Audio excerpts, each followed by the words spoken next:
What's up, guys? Today I thought I'd make a short video on should you buy a Focus RS in 2021.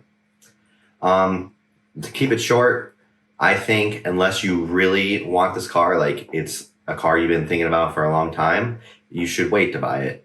If you've been thinking about it a long time and you've saved up, go for it. It's a great car. So I'll go more into detail now, but if you didn't want to watch the whole video, that's what this whole video is basically about. All right, so should you buy a Focus RS in 2021? Right now, I'm going to say you should wait.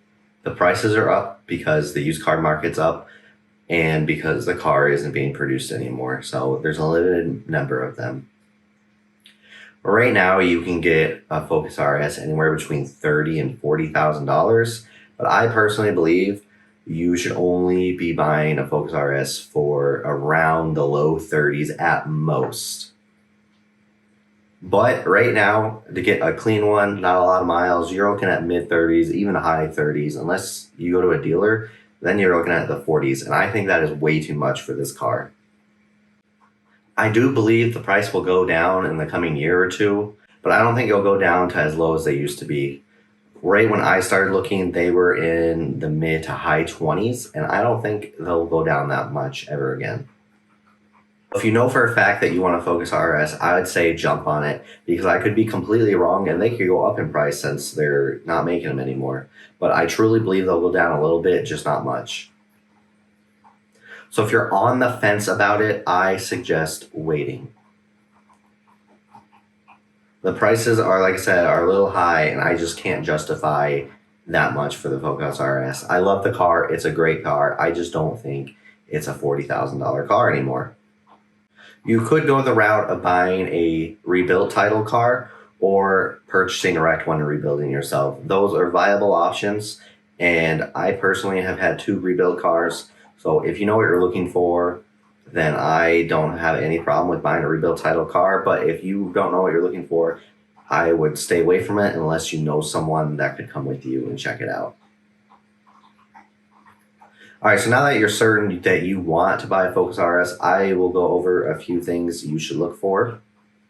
So the biggest thing is head gasket. All of 16 and I believe half of 2017 had head gasket issues. So if you got a later 17 or an 18, the head gasket should be fine. But I believe you can look them up by the VIN to see if it needs a head gasket replacement or if it already got it. But that is one important thing that needs to be done, or I wouldn't even suggest looking at the car. There are some other smaller issues that are common with the car. I'm not going to get into those because I haven't experienced any. So you can go ahead and check other people's videos out. I always suggest that look at more than one person's suggestions. But the next thing is the paint. If you're looking at a 2016, it's a 5-year-old car. There's going to be some chips in the paint, but I would just look out for big scratches, if it's a mismatched color to see if it's been in an accident or not. Because a lot of people will put this car into drift mode and they wreck them, or they'll run into something and they have been in a lot of wrecks, and that's something that you should look out for. So that's pretty much it. Again, like I said, I think the price is too high right now, so unless you just truly have been wanting this car for a while, I would hold out on it. If you're 100% sure you're going to love the car or you're going to keep it for a long time, then I would say, yeah, go ahead and buy it because I don't think you'll lose too much money on this car. If you think you'll like it, but you're only going to keep it for a year, I wouldn't suggest it right now. You might lose a good amount of money. That's it for today's video. I just thought I would make a short video that goes along with my last week's video. Next week, I am going to read the code and tell you guys what's wrong with it and then go and picking up the part, which actually I'm going to be doing right now after this video. They have it in stock at my auto parts store. So I'm going to pick that up and make that video. So I'll see you guys next week.